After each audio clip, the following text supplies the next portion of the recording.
All right, well, welcome everybody to this special Zoom edition. We're going to have a good time. This is the third year that we've been commemorating Dwight Clark, number 87 on 8/7. The first year in 2018, after his passing on June 4th of that year, we had the release of Letters to 87, the documentary. And then a year ago on this very day, we released the book, Letters to 87. So this is being done through the publisher, Cameron and Company out of Petaluma. They did a great job with the book. It raises money for the Golden Heart Fund, and that is exactly what Dwight wanted this project to benefit. And so we've raised a lot of money for former 49ers in times of emotional stress and need. So we want to thank everybody for joining this. And the first person on the docket here is a guy that if you close your eyes and you listen, you'll think that it's Dwight Clark, because Jeff Clark, Dwight's younger brother by 6 years. Jeff, I'm sure you've heard this before. You sound exactly like Dwight. Well, we came from the same place, so I guess that's why. But if you listen long enough, I think my Southern twang will kick in, and you'll be able to figure it out. Okay. Well, thanks for joining us from the North Carolina coast. And just let me ask you about the day, 8/7, August 7th, with that the 49ers and the fan base is kind of adopted as a day to remember your brother. What kind of memories, what kind of thoughts do you have about that day and how it's become, Dwight's Day? It's it's a deep honor for our family. Actually, actually, every day is an 8/7 day to me.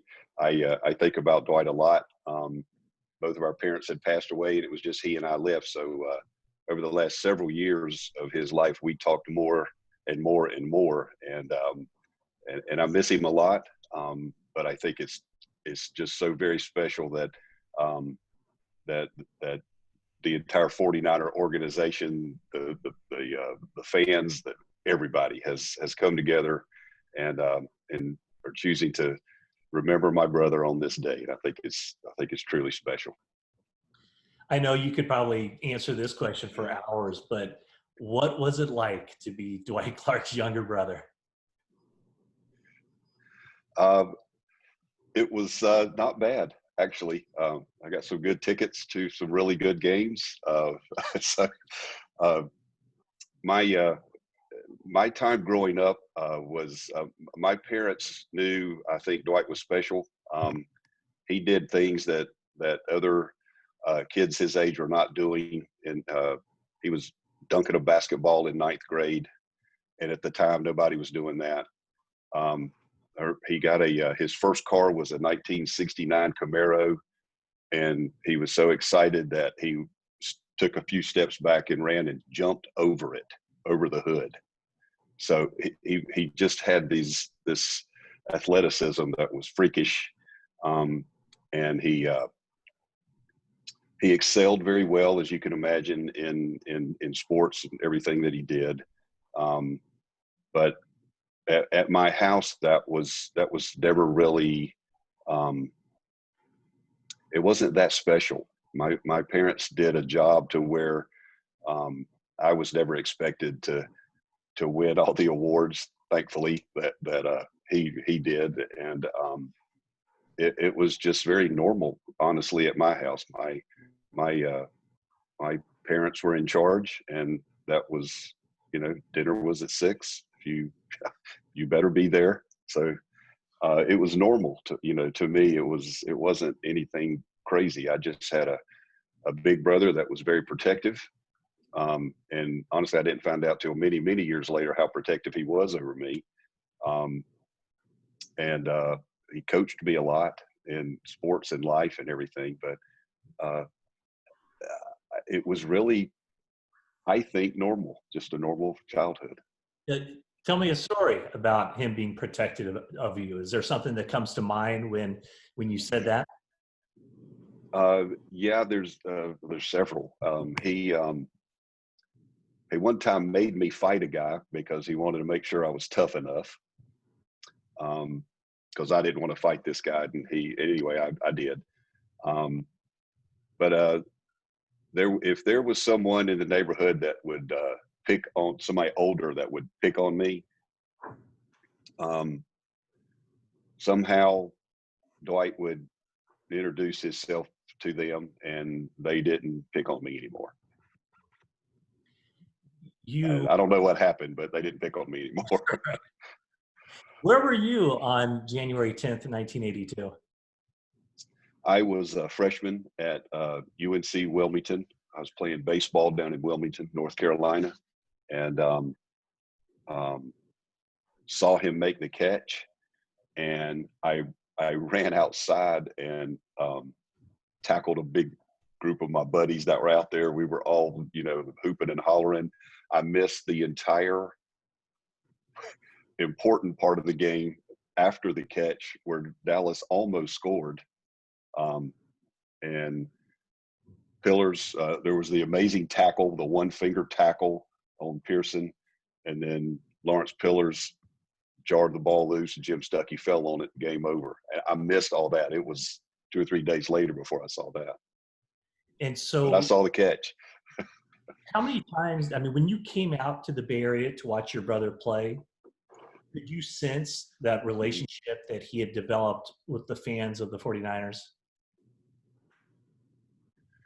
Most definitely. I remember anytime we were there visiting, when we would leave, if there was anybody that wanted an autograph or to tell a story or talk to Dwight or anything,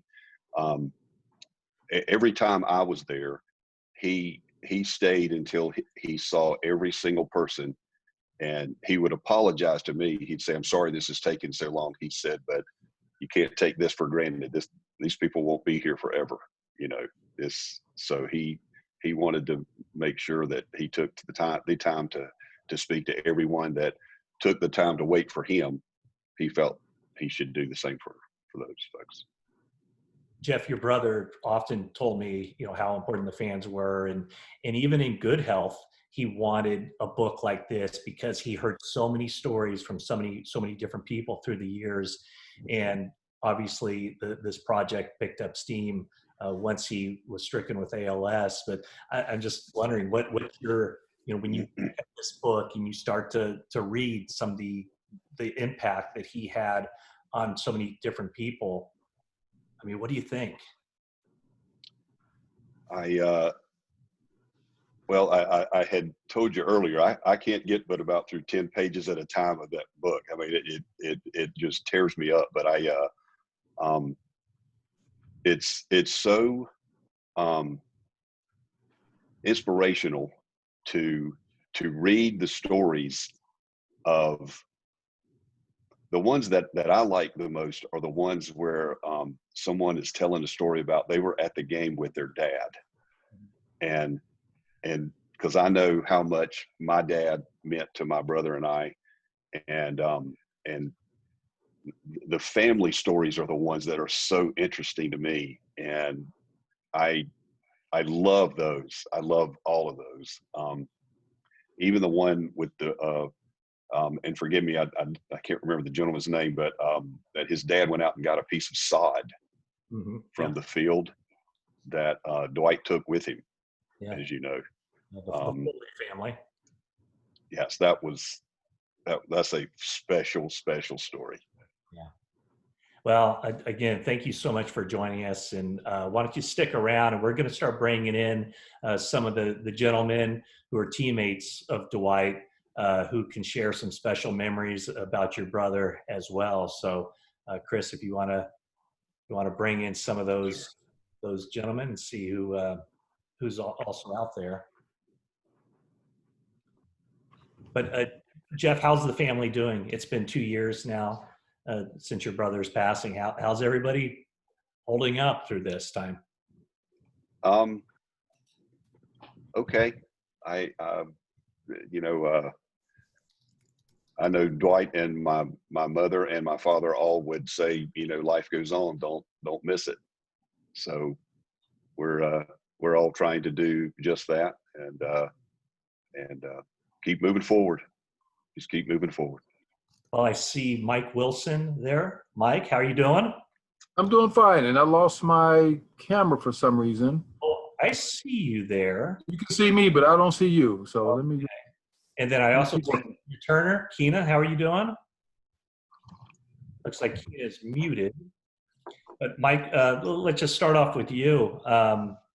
You were drafted in 1981, but you weren't drafted by the 49ers. No. You were drafted by? I came in. The Dallas Cowboys took me in the ninth round, and I really believed that I was going to make that team, and so I was one of the last cuts, and kind of disappointed. I thought I had a great preseason and all that good stuff. And there we go. I see it. I can send it. Okay. And but you know, I flew in on a round trip ticket to San Francisco for a tryout and never used the back end of that ticket. And I remember, playing in the last preseason game, and I just remember we played the Raiders the last preseason game, and I remember seeing Dwight in the corner, kind of focusing and rocking like he always did before a game, getting his concentration. Freddie Solomon crying in the corner, and I'm like, I left Dallas, and I came to this, but. We went out and played, and that was, the rest is history. I made the team, and 10 years later, I retired when Keena retired. But, I have none but good memories of Dwight, and we can expand on those when you ask the question. Sure. Well, the very first thing would be, you come in, Dwight had already been in the league for 2 years. Did you know much about him, and how welcoming was he to a young guy coming in there playing the same position? I will say this, when I came in, Steve DeBerg, Freddie Solomon, and Dwight was just, establishing himself also, but very ingratiating. I mean, I felt like coming to the 49ers with those, what I consider the veterans of the team, Dwight and Freddie, and Mike Schumann was there. They were very embracing because they probably thought I wasn't going to make the team. But in a short period of time, I got the opportunity to practice, and obviously Bill and Sam White saw something. And but those guys, I tell you, Dwight taught me the work ethic and taught me how to play the X position that allowed me to, have a 10-year career. Yeah. 10-year career, all with the 49ers, 4-time Super Bowl champ, and we got another 4-time Super Bowl champ with us right now, Keena Turner. Keena, how are you doing? Hey, Matt. Hey, Jeff. Mike. Hey, how you doing, Hey, everybody. Good to see you guys. I tell you, Jeff, man, I love listening to you, man, because you sound just like Dwight, man. Every time I hear your voice, it is so cool, man. Oh, I love I it. saw you with the mask on there. Are you in Santa Clara at the 49ers facility? Yeah, I am, man. And everybody, I'm sporting it today, man. So, it's wonderful. But, yeah, we've been back in the building. This is our third week back in the building. All the guys are here, and it's kind of exciting. We're obviously getting ready. Yeah, one of the things, obviously, you were linebacker, and Bill Walsh said you were the best all-around linebacker in the NFL for that period of 10 years that you played there throughout the 90s or throughout the 80s. But Dwight had this, I don't know, this aura about him where, he had friends on both sides of the ball. He had all kinds of everybody who came in contact with Dwight enjoyed his company, and he enjoyed their company. How did you and Dwight become so close when you guys weren't in the same huddle? You were playing on he was an offensive player, obviously. You were a defensive player. How did you guys Well, it feels like we all kind of grew up together, Dwight and Joe came in 79. I came in 80, Ronnie and Mike and the other guys came in 81. And so we all kind of, as the team was turning over and changing, we really grew up together. And Dwight had such this outgoing personality and style and infectious laugh about him that everyone was drawn to him, right? He was gorgeous, on top of it. So he was just a guy that everybody was really drawn to, and he was so sincere in being so personable with everybody that he met that it was just really easy, right? And so And then you go out on the field, and he was tenacious. He was such a competitor. And so being on the other side of the ball, I had both of those, right? I had a guy that I loved being around in the locker room. But when we walked outside, I had a guy that was trying to beat me every time he lined up, to take a snap. So we grew up together, and I think that closeness was sincere, and it just got, tighter and warmer as the years went on.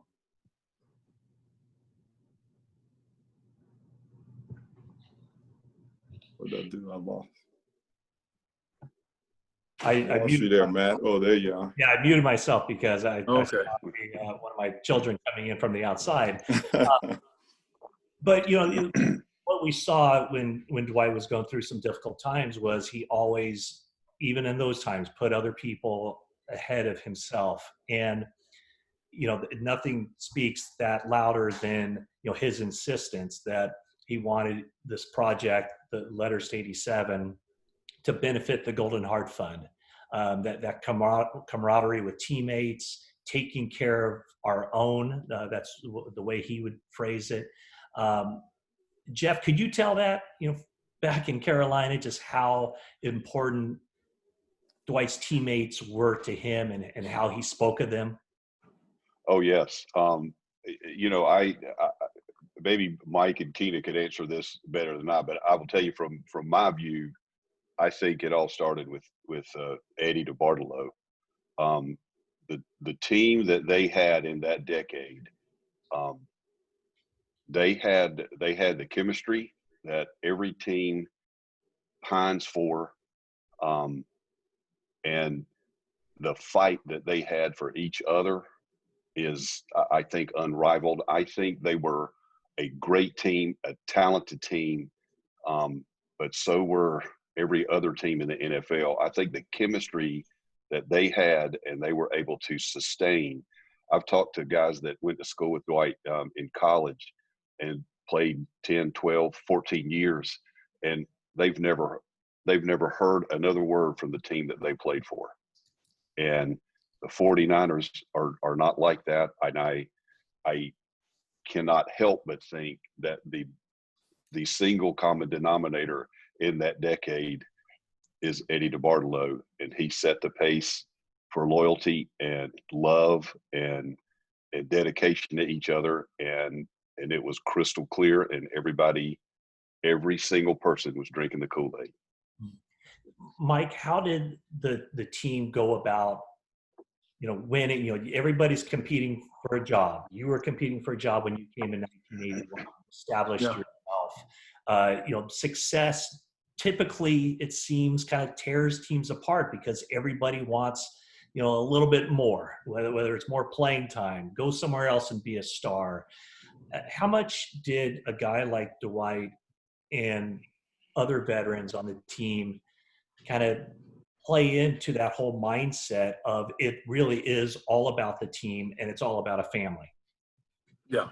I was thinking about that today, and the thing that strikes me that probably isn't mentioned very often was, the attention to detail. I mean, we had Bill Walsh designing plays, but you had Freddie, Dwight executing those things. And I think that's what separated us from all the other teams in the league. There were a lot of talented receivers and receiving cores of guys with other teams, but we had the ability to understand what Bill was installing with the game plan. We go out and practice it, and on game day, Joe knew exactly where we were.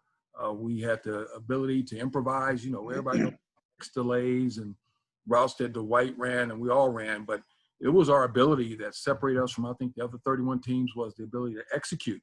And like I said, there were some talented guys, and we were a talented group, and only got better with, the addition of Jerry. But Dwight, Freddie, myself, we were able to, sit there in the meeting room with Bill and watch him do his magic. He was a genius when he put his offensive game plan together, and we were able to go out and execute. And Joe, hey, bless his heart, and Steve, those guys were always on the same page. And I think that's really was the difference in us winning 4 championships over just having a one and done. Yeah. And speaking of Steve, I think, is Steve with us now? Yeah, I am. There he is. See some of these illustrious faces. There he is. Hey, Good, what's buddy. up, Hey, man? Steve. You guys looking good. Jeff, good to see Yeah. you. That's great. All right. How you doing, Steve? Trying to clean up behind me. You know, it's not my Oh, it's all good.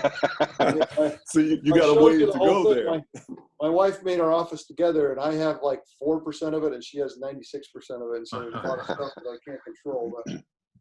But anyway, good luck with the background on that one.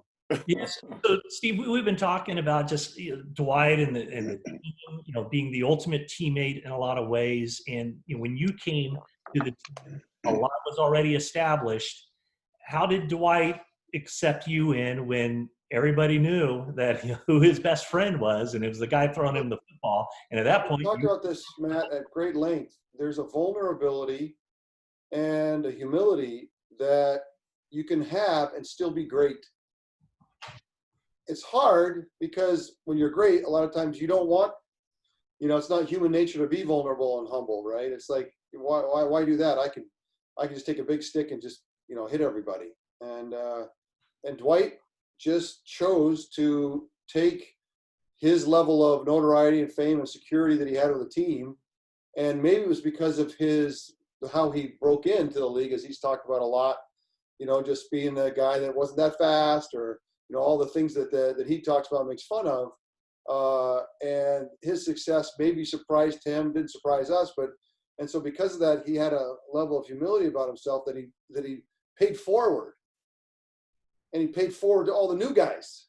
Because it's hard. You come into a team it's like join the Patriots right now, or even the last 10 years. If you come on the Patriots team in the last 10 years, you're a new guy, and there are a lot of guys that have been around, and there's systems set and people, and that's not an easy place to break into.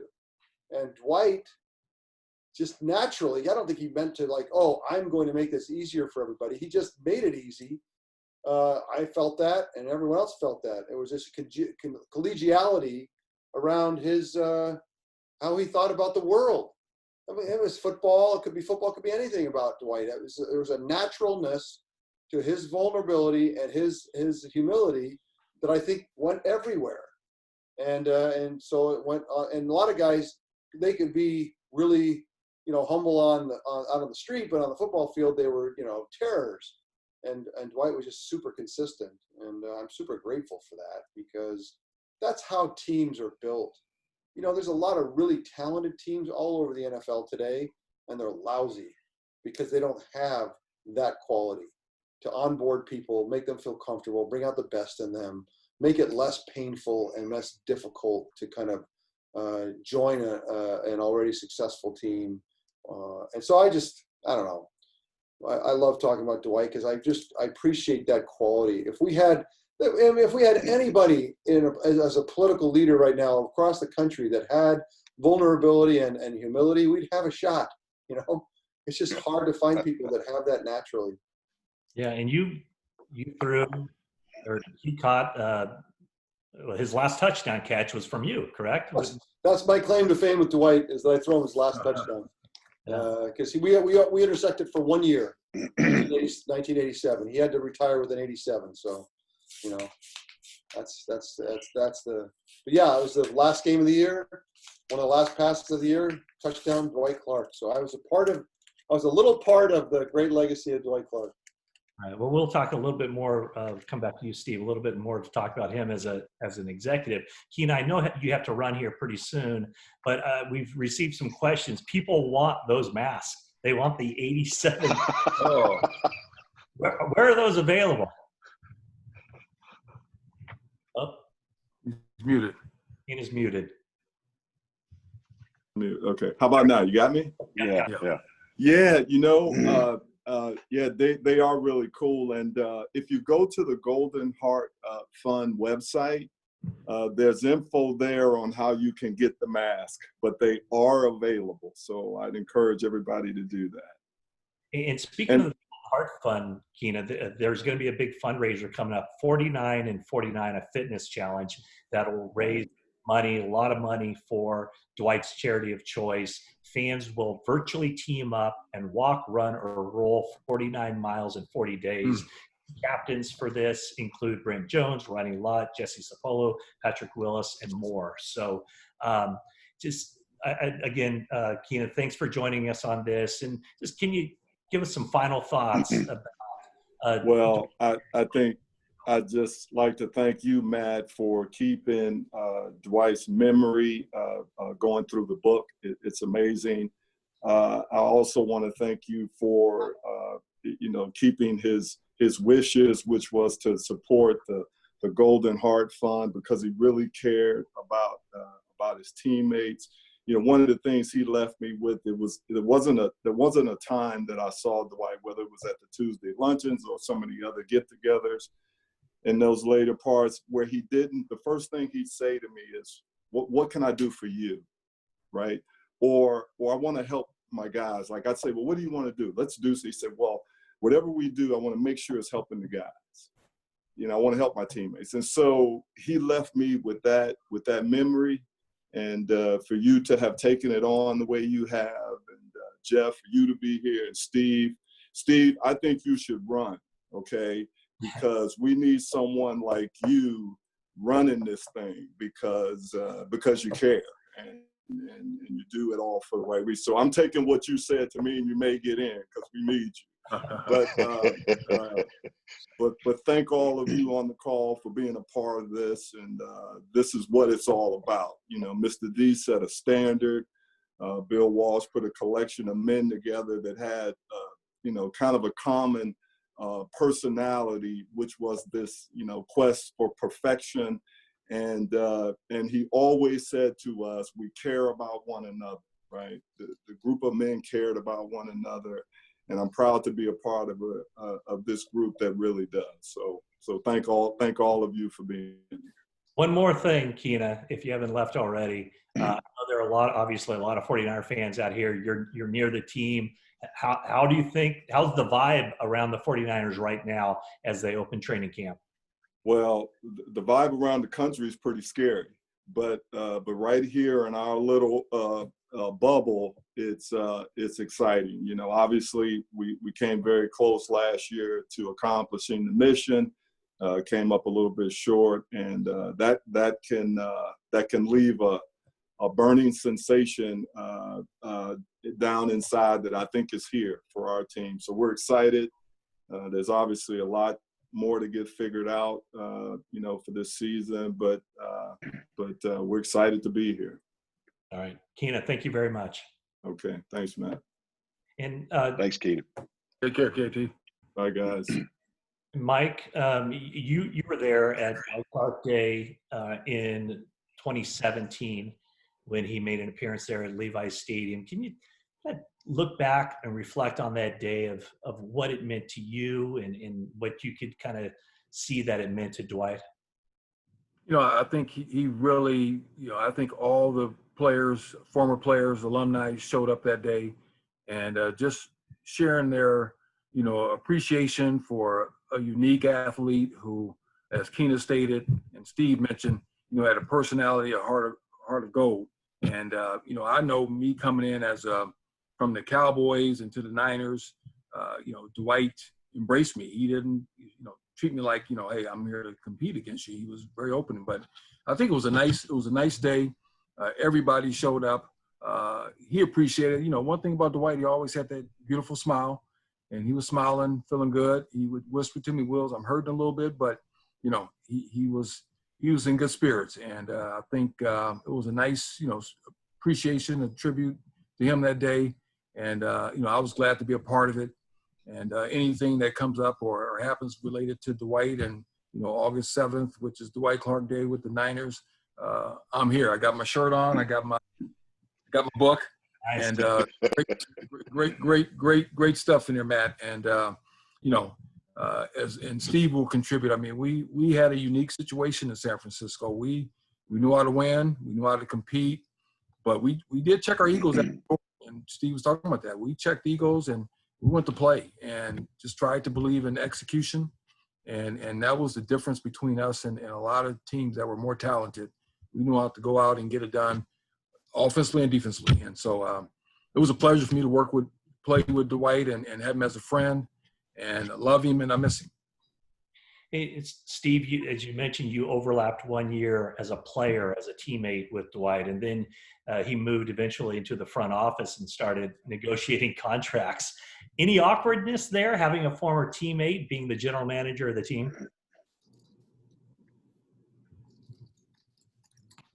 Oh, I think Steve is muted for a second He's here. muted, yeah.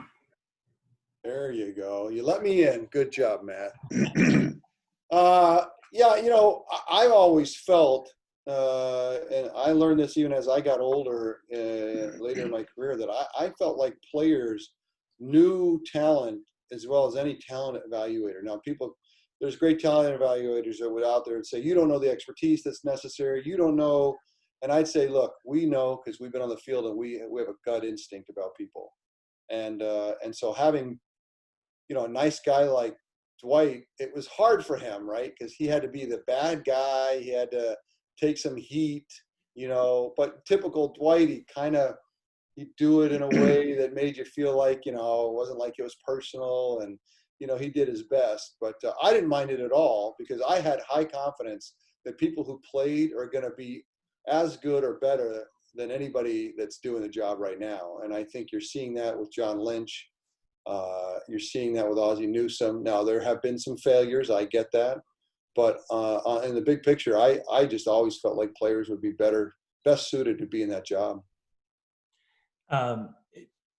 Jeff, that kind of reminds me of a story, how nice of a guy Dwight was when he was in broadcasting there for a short period of time. He had to do a game between, I think it was the Lions and the Bears, and the head coach of the Lions was Marty Mornhinweg. And at the start of overtime, Mornhinweg deferred, and the Bears, it was in a windy game, the Bears went down, scored without the Lions even touching the ball. And Dwight told me later that the executives at Fox were like, you had to crush Mornhinweg. What were you doing? You need to really be. And Dwight says, Marty's my friend. I'm not going to do that. That probably being a broadcaster wasn't to do. That was probably the end of his broadcasting days right there. It was. That, the loyalty, the good teammate. How were other ways, like just in life, that he exemplified those skills of just being such a people person and such a positive influence on people? Me, I would echo what several people have said already. Dwight was genuinely concerned about other people. I mean, I think he understood that if everybody did well at the 49ers, he did well. So that was not hard for him to do, but it went outside of the locker room. I mean, he cared about people greatly. And to your point, to your story, if he's got a friend, he's not going to bash them, particularly on national TV. So he just cares. He always cared. Mike, you were obviously on that team in 1981 and on the field on January 10th, 1982. Can you kind of take me through what you remember about the catch? Oh, yeah. I mean, that was, everybody was, the whole city of San Francisco, the team, we all were just in shock that we had made it to that point, even though we had a successful season. But that tough game, we beat them early in the regular season, but that game, Dallas had, they were known to be a team that can come from behind and win. And the 49ers were treading new waters. We had, we came from, from a losing season to, all the new draft picks and playing that year. We ended up coming down to that last play and the catch. And I can remember just sitting there, on the sideline saying, wow, this will always be, the greatest play in San Francisco history. Even it catapulted us into, numerous championships afterwards, but that was the key play. And you talk about a united team that enjoyed the moment, the city enjoyed it. And I can still remember being a rookie and saying, wow, we're going to the Super Bowl. And Dwight had a major role in that. And I think, the catch is one of the greatest plays in NFL history. Did you know what the play call was going to be, and where were you were on the sideline? Well, that play, and Steve can chime in, but that sprint right option was always going to Fred Solomon. I mean, I want to say we run that 100 times, and it's never been thrown to the X, working the back line and sliding back. But hey, that particular day, that particular time, shoot, argument still is that was Joe throwing the ball away, or he was trying to hit DC, but he went up and got it, and it was just pure, adulation and celebration, and we celebrated that catch till today. I mean, it was really. Hey, Wills, just like Jerry saved my butt all the time, Dwight saved Joe's butt on that one. Let's be honest. There you go. But a Dwight couldn't be a better guy. I mean, humble as we've said. Dwight was. He called Everson Walls at some point and apologized for beating him on that play. I mean, who does that? And so it's really, it was a great play, and I think for those 49er fans that go way back, I mean, we'll never forget that candlestick where the catch was made. Hey, Steve, I know you have to go here. Before I ask for your final thoughts on Dwight, I have two questions here. One will be on Dwight, kind of your final thoughts. But I also wanted to just kind of touch base on this current team, Jimmy Garoppolo. What do you see? How far can he take this? What's your concerns about him? Boy, it's a lot to be excited about. The explosiveness of that offense, yet the simplicity, how I was just all year long, how remarkable, how simple it was into the offense and for the quarterback, and how complex it was for the defense. I give Kyle a lot of credit for that. And because of that, and because in that way it was very innovative in that, it did create a lot of complexity for defenses. I'm sure that an incredible amount of time has been spent by 31 other coaches and staffs in the NFL to study. And especially with COVID, I can't imagine this is not the year that you want to come off the innovator, because now you're going to get stared at like never before. And that's what's happened with the 49ers. So with that in mind, you got to know that most everything that Kyle and the 49ers did last year that was innovative will now be ubiquitous throughout the league. Everyone's going to go watch the Saints 49er game in New Orleans, and just there was innovation all over the place. It was a remarkable game to watch the play callers and the play and the offensive coordination. I can't remember ever feeling that way ever before, where I just like, my gosh, the innovation and what's happening in this game is amazing. And then that game is now going to be, everyone in the world is going to run those plays and learn how to defense those plays, right?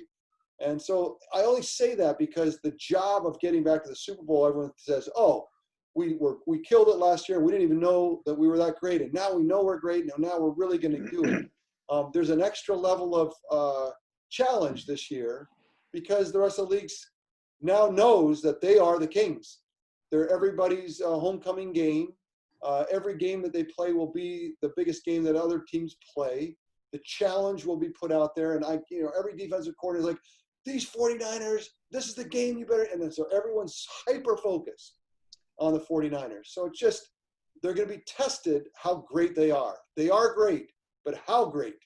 And it'll be tested this year. And it'll be fun to watch, because if they can kind of withstand that, scrutiny and that intensity, that's when you think, oh, we're going to be great for a long time, because that's a big filter, a big hurdle to get through. One of the easier hurdles is coming from behind. People aren't really ready for you. You get good really fast, and you kind of run through the season and run the table. It almost happened last year. That's the best kind of way to do it. Now comes the hard work, and if they can do it this year, you got to think that they can do it every year for 4 or 5 years. Yeah, and part of the reason I ask about just this current team, Steve, is because of the legacy that Dwight brought to the team, and the Super Bowl that his play was the springboard for that first Super Bowl 16. So when you think about Dwight, when you think about what he's meant to this region, certainly the football team, the sporting fans of the Bay Area, and just the impact that he had on so many different people, is there any way that you can kind of put into words what he's meant to the Bay Area? It's actually easy for me, because there's a culture that at its foundation is vital for successful organizations, especially in football. The intimacy that we have amongst 50 guys is just tested every day in the locker room.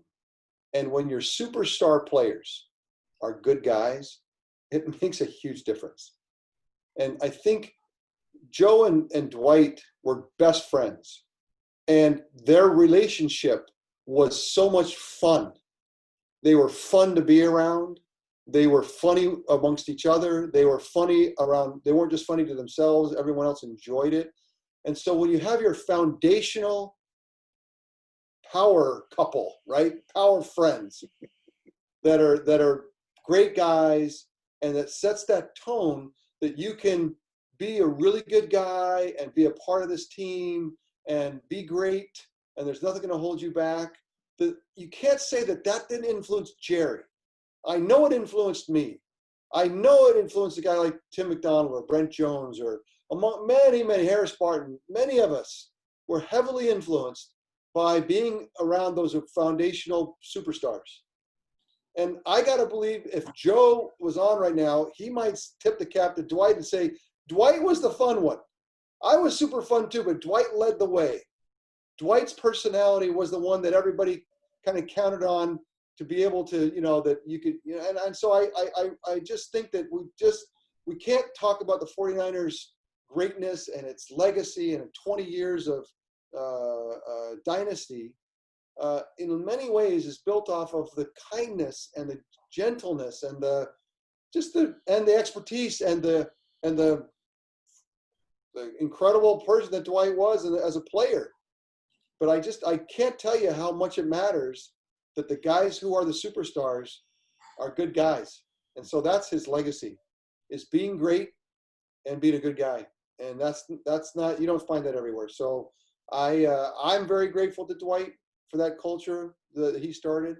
And I think because John and Kyle are trying to re-energize the team to its roots, that same kindness and humor and self-deprecation and all in it together, and we got your back, comes from that rootedness of Dwight and Joe. You just have to say that. And so, here we are. Think about what the spirit of abundance really is. It's that what you started and how you did it actually helps people flourish and pays forward on and on and on. And so I don't want to overstate it, but I'm not. That is foundational to who the 49ers are today. So I don't think we're, and because Dwight has passed, I don't think we're waxing poetic about it. I think if Dwight was on right now, I'd say the exact same thing. And so that's a legacy that I hope that I could leave, because that's a heck of a thing that Dwight's done. Steve, thank you very much. That was great. All right, guys, be good. Let's get this season See you, Steve. Go Niners. Thanks. Good to see you, Jeff. See you, buddy. Will. All right. See you, man. Okay. Take care, guys. Well, that was a very fitting way for Dwight to be summed up. Jeff, have you ever heard his legacy put in those kinds of terms, and what kind of resonated with you as far as what Steve was saying? No, I've never heard that, and that'll bring a tear to your eye. That was awesome. That was awesome. I love Steve so much. I think actually Steve said that he threw Dwight his last touchdown pass. I think he threw Dwight his last pass at the end of the game, and Dwight lateraled it back to Steve. I think, if memory serves me, I think that was his last catch. That was in that playoff game against the Vikings. Yeah, it was. They were trying to, at the last minute, just trying to think. So Steve threw him the ball, and Dwight ended up lateraling it back to Steve. So, Mike, what was it like to be on those 49er teams of the 1980s? I mean, I heard stories that, you guys were like the Rolling Stones. Anytime you go on the road, the hotels would be packed with people, screaming fans and all of that. What was it like to be part of that group with the personalities, Dwight and Joe, obviously near the top of that list, and just the enthusiasm and the aura Yeah. that so many of those great players and great people generated. Right. I think, as I reflect back, we came from nowhere and all of a sudden we accomplished the ultimate. We won the championship in Super Bowl 16. And we did all of a sudden start having a following as we traveled and went around. I think the thing that's, as much as we admired Dwight for being a great guy, loved everybody, just had a ingratiating personality, I still want to go back to the hard work that we did from Monday to Saturday. And then on Sunday, this is where, Dwight, there's a 1,000 wide receivers in the league. I mean, he went out and executed and performed where beyond his expectation and beyond, I think, the league's expectation. You look at the chemistry that he had with Joe, and, I was a witness to that. That's just hard work. And, as much as we love him, we didn't win games with teams lining up waiting to play you. Like Steve said, they were waiting on us. We show up in Pittsburgh or we show up in New York. They were waiting, and they had the best players trying to get us, and we went out and executed. So, but it was for me. I was one of the 5 guys: me, Joe, Keena, Eric Wright, and Ronnie Lott, who were on the first 4 Super Bowl teams. And there was just, we knew how to go out and get it done. We knew how to check our egos at the door. You never had guys complaining about salaries and all that stuff. So I think, as Jeff mentioned earlier, Mr. D was an amazing owner. We loved him. Players wanted to play for him, and we had great coaches.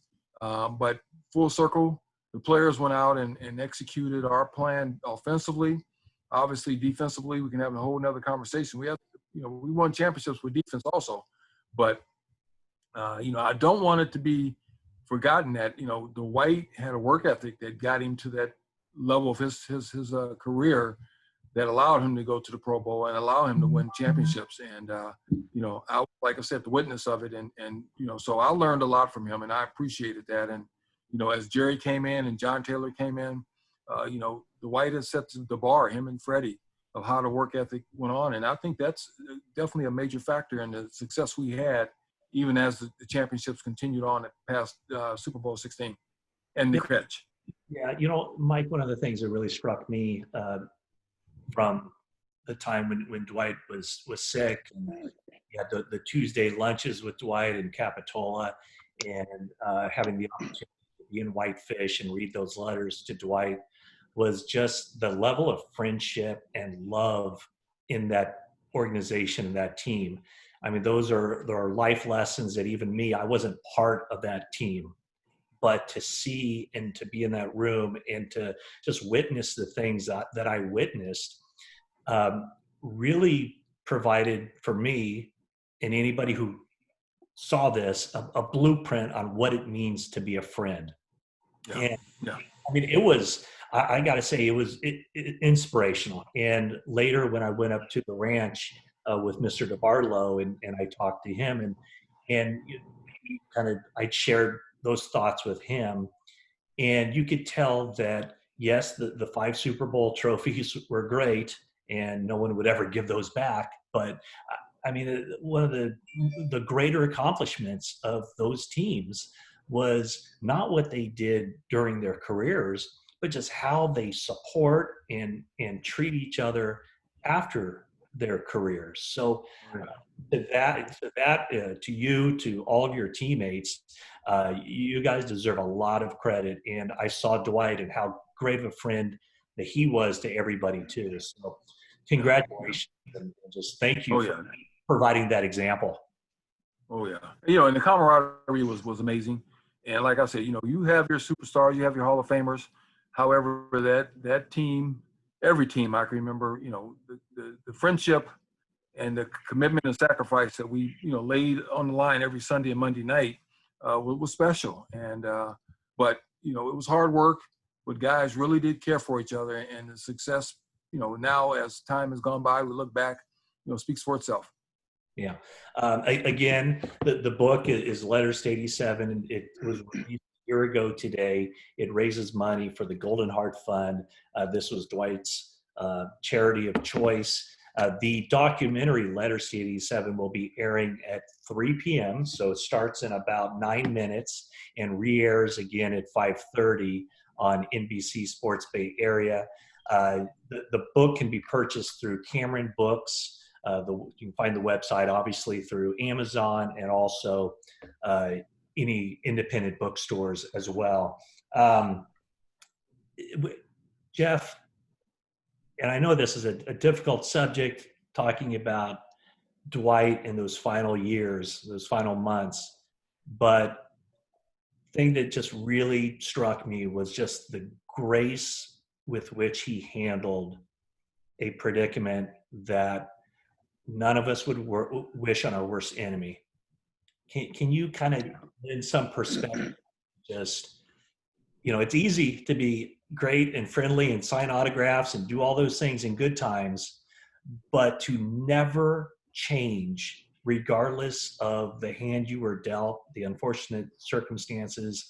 I mean, that tells you all you need to know about Dwight. So just what was it about his makeup that allowed him that kind of strength to make it through and never change till the very end? He truly did not change. I'm not sure what that makeup is. I hope I have it. I know he's a fighter. He was always a fighter, and he used to tell me that the most frustrating thing about this disease is you can't fight it. You've got to manage it the best you can. But just about everything else, he said, give me something I can fight. Give me something that I know what I have to do to fight this. But as I said earlier, he was not going to waste time feeling bad, pity, or anything like that. He took great excitement in remembering his whole life. He said many a times that he has no regrets. He thoroughly enjoyed his life and everything about it.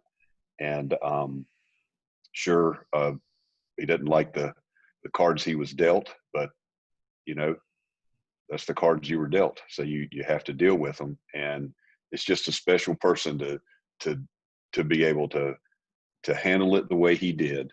And I'm just very proud of him. Yeah, and he's still bringing people together. This is an example of that, 49er fans, and of course, Jeff Clark, Mike Wilson, Keena Turner, and Steve Young. We're still coming together and sharing nice, positive memories. A year ago on this day at the release of the book, the 49ers had a lot of ALS patients there as part of an awareness day. And it just so happened that a couple gentlemen who I've become really good friends with live a mile from me, if even that, Tom Stack and Matt Cheney. Matt Cheney is Tom's best friend. Matt's been battling ALS for 20 years. And he is the owner of the Magic Fridge. So anytime we go by, we know that there's going to be beer in the fridge for us. So thank you. That's an example of Dwight bringing people together. It's his legacy. It will always be his legacy. And so, thank you, Jeff, for sharing your thoughts. Thank you, Mike, for taking part in this, and I hope everybody out there enjoyed this and can remember all the great things that Dwight Clark provided all of us. Appreciate it, Matt. Thank you for what you've done. Hey, man. This is a great book. Yes. All right, gentlemen. Thank you very much, and thanks again to everybody who tuned in to this special event. And remember, you can buy the book, money, all royalties from this. 100% of the royalties from this book go to the Golden Heart Fund. And if you're in the Bay Area, you can tune in 4 minutes at 3 o'clock. If you're out of the area, you can always watch it. It's on YouTube. Just type in Letters to 87. So once again, thanks to everybody for participating in in this event, and I'm sure we'll come up with another way to remember and honor Dwight a year from now on August 7th, 8/7/2021. Good to go. Got it. Thank you, guys. Thank Good you, to Matt. see you, Wills. See All you, right, man. take care, Jeff. See you, brother.